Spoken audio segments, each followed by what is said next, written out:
Hi, my name is Tom Sellar. I'm the editor of Theater Magazine, which is a publication of Yale University in the United States. I'm also a theater critic for a weekly newspaper in New York called The Village Voice. And I have been following theater developments in Eastern Europe and the former Soviet bloc since about 2003. We've done a series of editions for Theater Magazine on new theater in Russia, Hungary, Romania, Serbia, Ukraine, and I've also visited Georgia and various other countries, Poland, in pursuit of discovery of what is new in these extraordinary circumstances.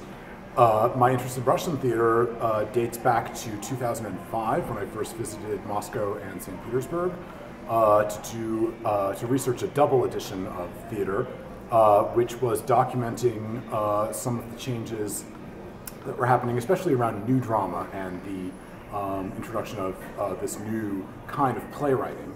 So it's a great pleasure to return to Moscow now in 2012 to look at what has changed since 2005. At this moment, it's too soon for me to say exactly what I've seen. I'm still making sense of it, seeing many productions and talking with as many people as I can. But it's clear that this is a moment of great, exhilarating change in Russia, and the theater is starting to reflect that, and it will be extremely interesting to watch. What are some of the specific things you've seen, Tom? Let's see. I've seen okay, I have to look at the festival schedule for a second because I can't remember any I'm very bad with names. I always have to look at the... I can help you out, I think. Okay, this is still rolling. So I've seen the production about Belarus at Theater Doc.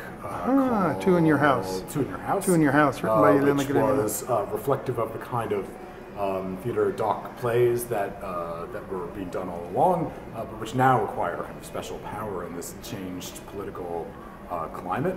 I've seen The Seagull last night, extraordinary energy that is clearly unmaking and remaking Russian traditional classical theater.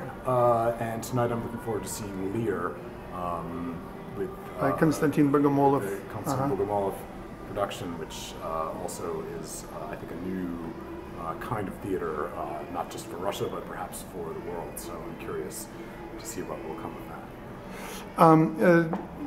I realize you've just seen, what, 2-3 shows so far? Right.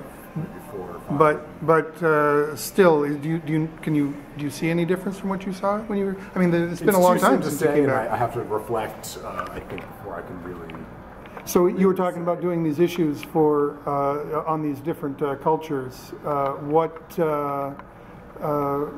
What are they doing that's new that you've seen? I mean, what is happening in those countries as well as in Russia? Well, actually, let me go back to Russia for a second. One thing that is extraordinarily different, which I've noticed right away, is that when I was here in 2005, 2006, no one wanted to talk about politics, actually, when I would sit down and interview them.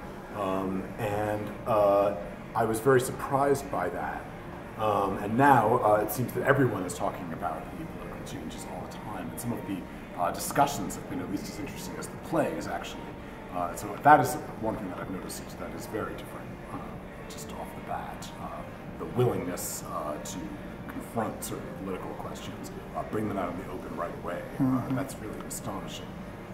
I have to say that one of the people you did an interview with from Ukraine, Klim, playwright and director, raised quite a bit of controversy here a couple of weeks ago, and he wrote an article saying that everybody in theater is busy doing the wrong thing, and there's a lot of people jumping on saying, yes, this is proof, Klim is right, everything in Russia is being done wrong, and then other people are jumping on and saying, what is he talking about? Yeah. I'm just curious, talk a little bit about your talk with Klim. That's of interest to me.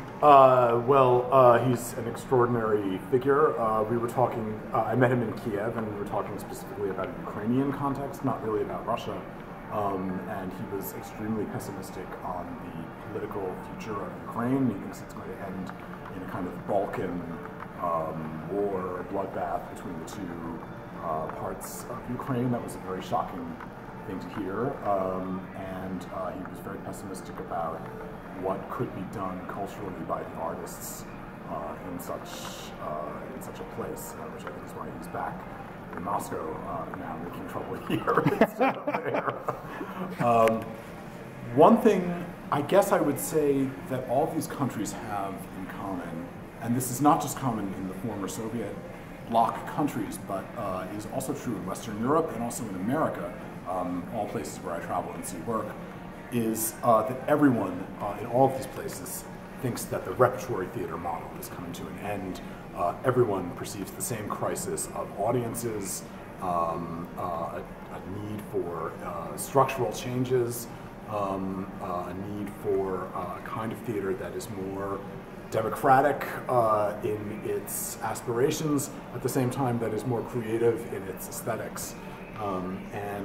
That's common in the West, in the East, in Europe, in America, and it's different in different social and political contexts, but it's always the same desire for change, and it's really interesting to see how that plays out in this context. So time will tell what that means in Russia.